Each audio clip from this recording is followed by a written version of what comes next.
This week on the Appalachian Weekly News. A 19-year-old student has passed away from COVID-19. We'll have the latest updates on this story. Members of the Boone community remember Breonna Taylor 7 months after her death. And the Mountaineer football team is gearing up to play Louisiana after winning in a match against Campbell. All of this and more on this week's episode of the Appalachian Weekly News.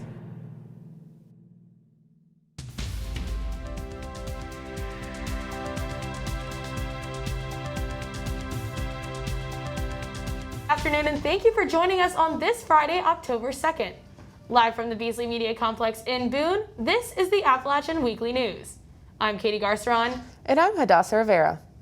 This was an awful week for the Appalachian family. A sophomore at App State passed away from COVID-19 complications Monday night. He is the first student to pass away in the UNC school system. Chad Dorrill was taken off life support after battling the virus for almost 2 weeks. Chancellor Everett sent out a school-wide email explaining what happened. She says Dorrill began experiencing symptoms earlier this month, so he returned home and quarantined. After being cleared by his doctor to return to Boone, Dorrill began having additional complications. Kate Compton was friends with Dorrill. She says that Chad was a light. The Chancellor and App State staff continue to urge students to practice social distancing, washing hands, and wearing masks. App State offers free walk-up testing every Saturday in September and October. Just bring your app card to the River Street parking deck from noon to 5. Our thoughts and condolences are with Chad's family and friends.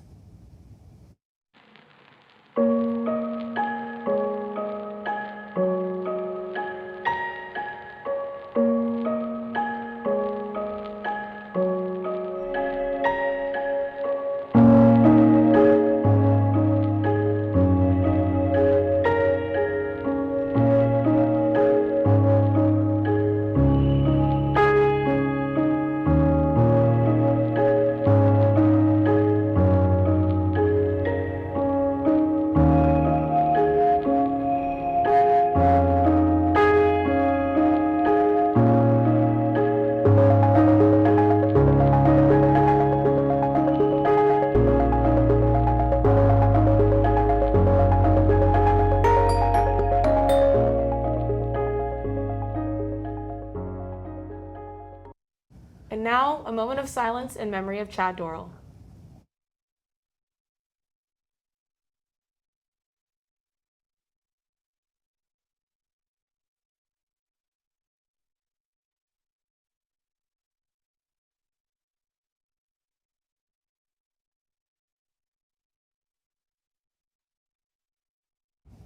Today, we remember Chad by dedicating this episode of the Appalachian Weekly News to him.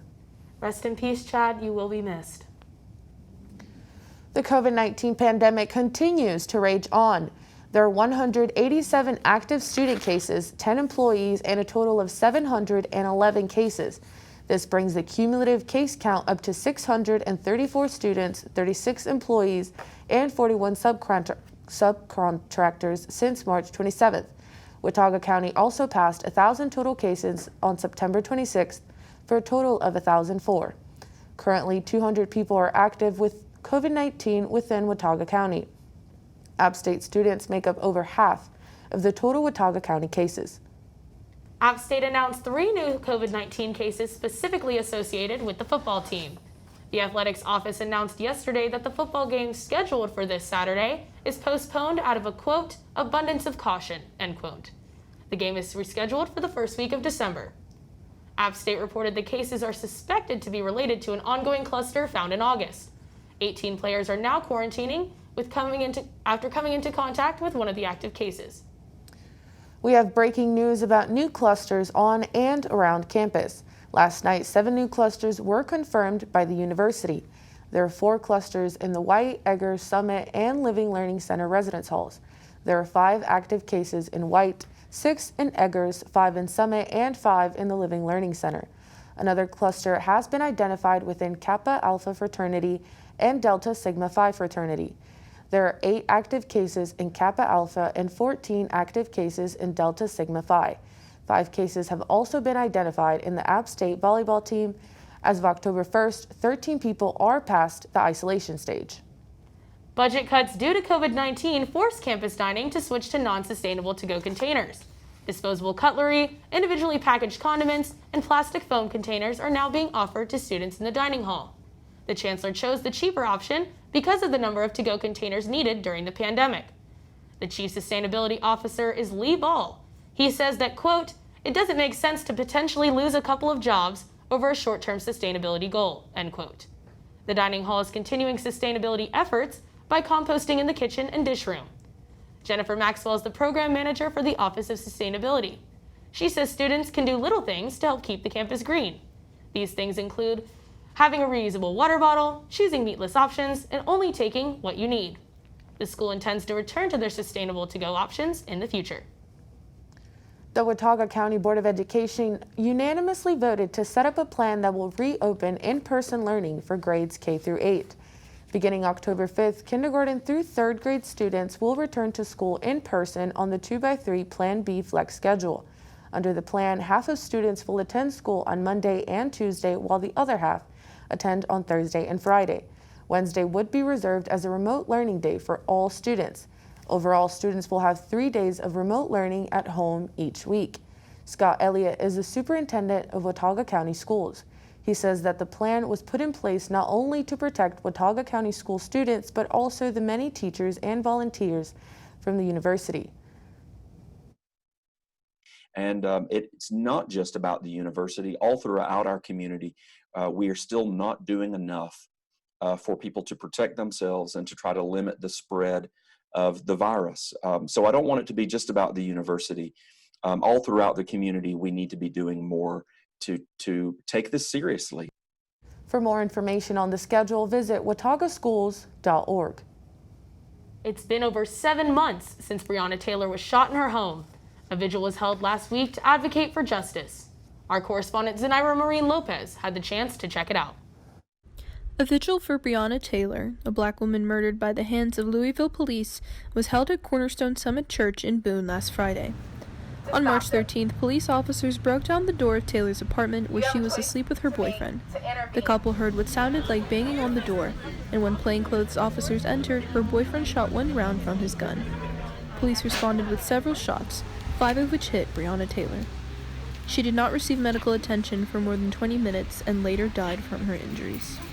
Time and time again, we see how black women are the most disrespected,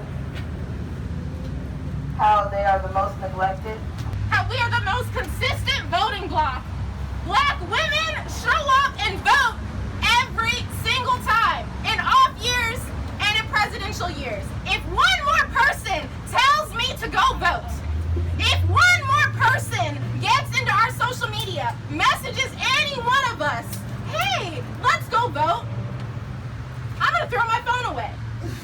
The vigil was organized by Black in Boone and the App State Network of Black Alumni. Close to 100 members of the Boone community gathered both inside and outside the church, holding candles and flowers, reciting chants, singing songs, and hearing speakers. Black at App State invited black people to speak to the crowd in support of black women and about their experiences with racism in Boone. It is September, and my mental health is already bad because of the racism I've experienced here. You've been here 2 months! That is what contributes to the system that allowed Breonna Taylor to die without any justice.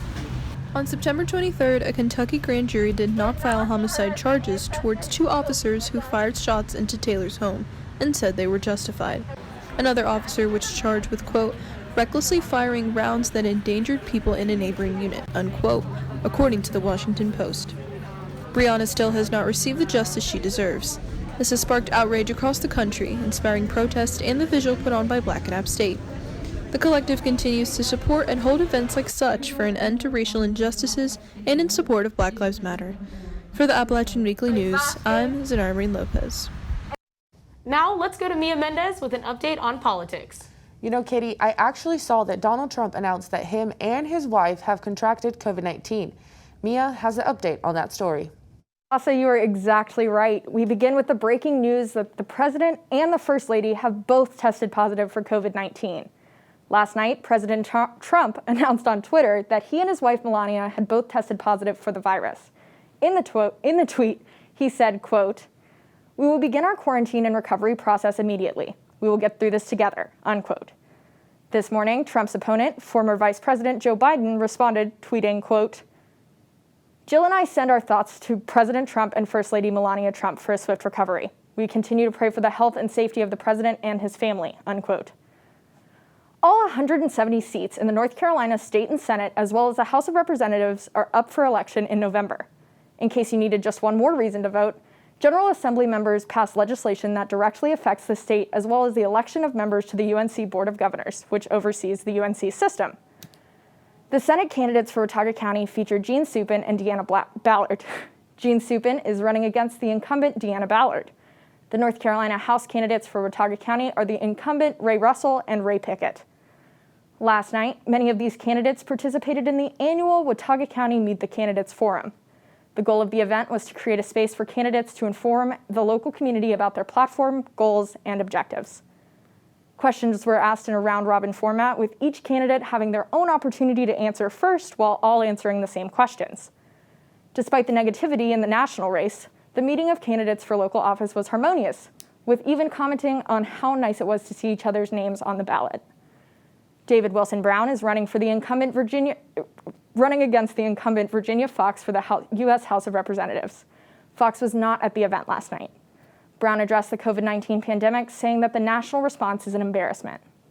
We're calling folks who work in our grocery stores essential workers. By God, we need to deliver and make sure that they have the proper coverage so that they know going to work they're not risking their health. These are people that oftentimes don't have the opportunity to stay home because they need to stay home because their kids are working from, doing school from home, or they have family members that are going to be at risk if they're exposed to them. These are things that we have to deliver better on for our people.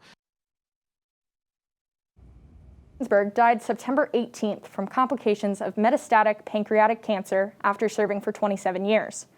Ginsburg, who is known for being a pioneer in the fight for reproductive rights as well as gender equality, now leaves an open seat up for grabs. President Trump has recently nominated Amy Coney Barrett, a conservative federal appeals court judge. Senator Thom Tillis released a statement regarding the vacancy now needing to be filled. Quote, "There is a clear choice on the future of the Supreme Court between the well-qualified and conservative jurist President Trump will nominate and I will support, and the liberal activist Joe Biden will nominate and Cal Cunningham will support, who will legislate radical left-wing policies from the bench," unquote. Richard Burr also released a statement referring to Ginsburg as a trailblazer and tireless advocate for equality and opportunity for all Americans.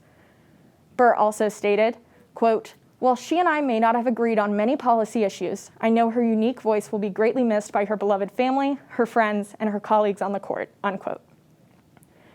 App State's Student Government Association is establishing the Task Force on Intergovernmental Mountaineer Relations through a joint initiative with the town of Boone. This task force will be the first of its kind to get students involved in all aspects of Boone politics. The mission behind its task force is to create an enhanced communication of the students' perspectives and priorities. We are only 31 days away from Election Day. The deadline to register to vote is October 9th, so make sure you register if you have not already. Speaking of Election Day, head to our Facebook, Instagram, and Twitter pages at App Weekly News to tell us who you think won Tuesday night's debate. Early voting begins October 15th and runs through October 31st. Katie, Hadasa, back to you. Thanks, Mia. I actually really need to get on that. That's right, Katie. Voting this year is absolutely crucial. Now, let's go to Grace Smith for a weather forecast. Lucky for us, the rainy streak is gone and the sun is here to stay. Fall is in full swing in the high country, and you are definitely going to be able to tell today. Today is sunny with a high near 60, with winds from the northwest blowing between 8 and 10 miles per hour. This evening it is expected to cool down to a low of 36, but mostly clear skies. Saturday in Boone is supposed to be sunny with a high of 60. Definitely a change from all the rain that we have been having recently. In the evening, it will cool down a bit with a low of 42, but the skies are expected to stay clear. On Saturday, Blowing Rock is supposed to be sunny with a high of 57 and a low of 40. Seven Devils is supposed to be clear with a high of 56 and a low of 40, and Beech Mountain is expected to have a few patches of frost, but will be sunny with a high of 51 and a low of 37. Sunday in Boone is expected to keep up with the sunny streak, and the temperatures are expected to rise to 57. Sunday evening has a 30% chance of rain with a low of 44. Monday will be sunny and clear with a high of 57 and a low of 42. Tuesday heats up to 59 degrees but stays on the sunny side. The low for Tuesday is going to be 46. Wednesday is expected to still be sunny with a high of 58 and a low of 47. Thursday's temperature jumps to 64 degrees and it should be mostly cloudy with a low of 61 in the evening. Finally, next Friday will be partially cloudy with a high of 62. My favorite part of the fall has to be the changing of the leaves.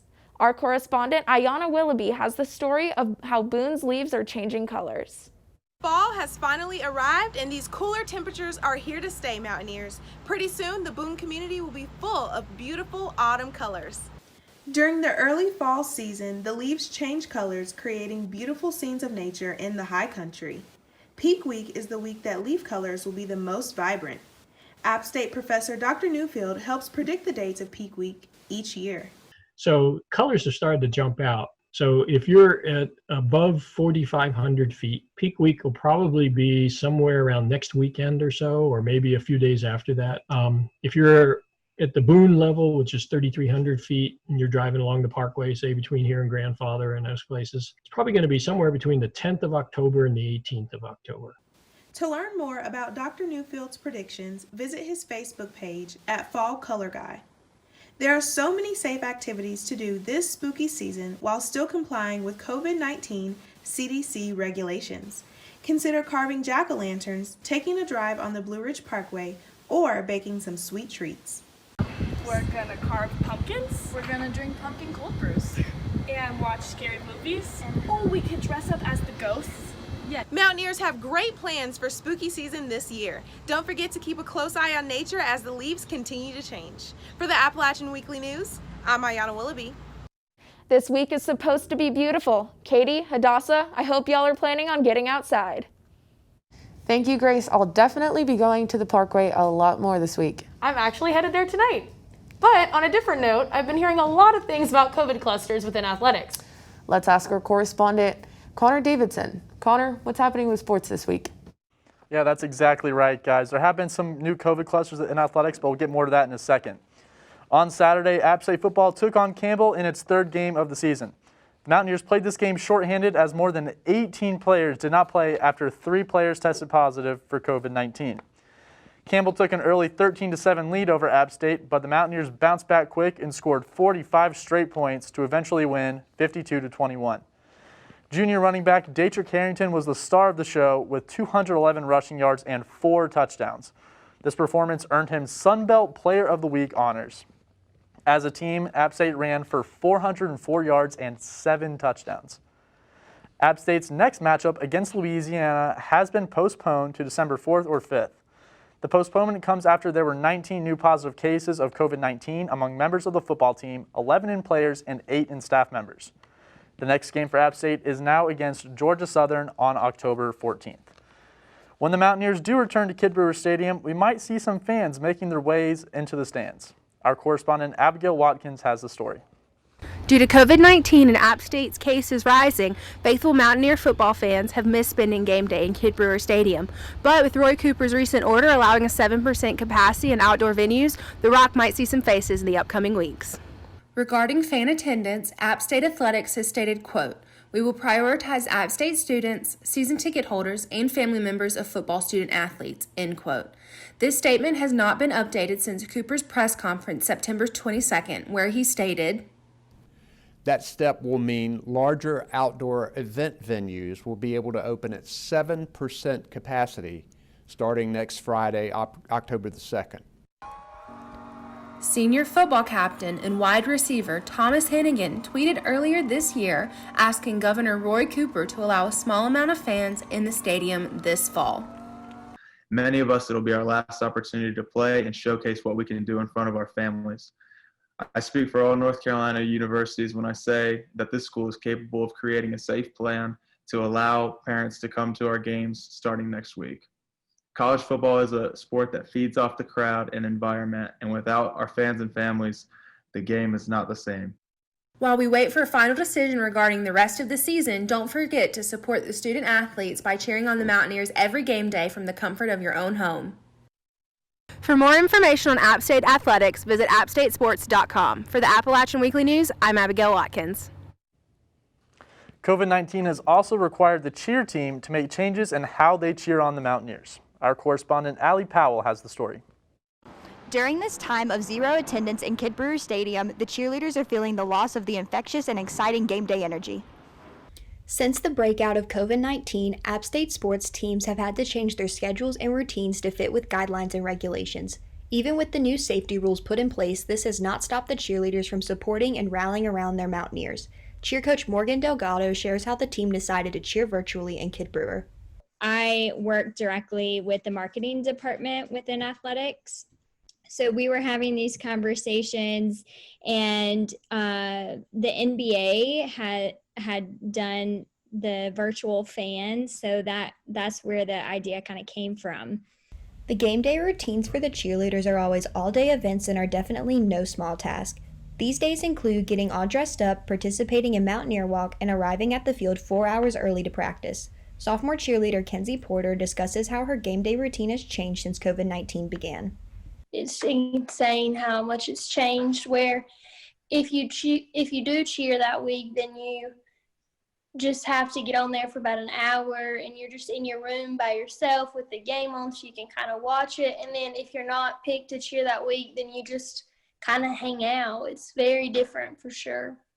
Even though many aspects of game days have been altered, the cheerleaders are still doing what they do best, cheering and rallying around the App State community. Senior cheerleader Ashley Giordano elaborates on how the team is maintaining high spirits and spreading positivity. We're mostly just trying to keep positive and, cheer on as much as we can and cheer on each other too. We're trying to keep each other's spirits up as well. Even though the cheerleaders cannot suit up for every game day, they are finding new and creative ways to help support their Mountaineers. For the Appalachian Weekly News, I'm Allie Powell. App State Volleyball's season opening series was postponed due to a positive COVID-19 case with one of App State's players. Since then, there have been 4 additional positive cases. Mountaineers were scheduled to play Georgia Southern in a 3-match series from September 25th to 26th, but that series will now be played at a later date. In addition, 2 matches against Coastal Carolina have been postponed. The Mountaineers are not set to play again until October 9th against South Alabama. App State women's soccer had mixed results in its last 3 games. Last Friday, the Mountaineers took on Troy. The game remained scoreless behind good defense and 2 saves from sophomore goalkeeper Carrie Eagleston. In the 88th minute, senior forward Tess Kearney scored on a corner kick that deflected off of a Troy player's back and into the goal. The 1-0 victory gave App State its 2nd win of the year. 2 days later, the Mountaineers took on South Alabama. The first half ended with both teams tied at 0-0, but in the second half, South Alabama got the best of App State and scored 3 goals to defeat the Mountaineers 3-0. Yesterday, App State took on the Citadel. This was a very well-defended game, and it ended in a 0-0 tie. The team now sits at 2-4-1. App State looks to bounce back against Coastal Carolina on Sunday. And that's all I have for sports this week. Katie, Hadasa, let's hope the women's soccer team can put one in the win column this week. Thanks, Connor. Hopefully we see a couple more wins from the women's soccer team. And now it's time for your High Country High Note.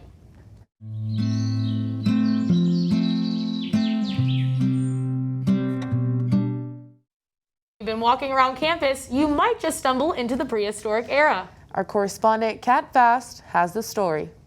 What's the oldest thing on campus? Some people might answer the buildings, some might even say the professors. But I say, it's my buddy Archie. Okay, the statue may be new, but the Gorgitasuchus pekinensis is an extinct dinosaur. Enter Heckard, a professor at ASU, identified the fossils in Raleigh in 2015. This gave senior lecturer Lauren Waterworth an idea. I went down a YouTube wormhole of dinosaur recreation and was like, man, wouldn't it be great if we could have our own dinosaur sculpture in the department? but where would we put such a thing? And then it finally occurred to me that we have a rock garden with ample space, and we have an animal that one of our faculty has just gotten to name. She then spoke with Heckard and Travis Donovan, an ASU assistant professor of sculpture.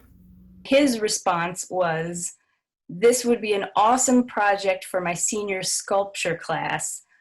Let us do it."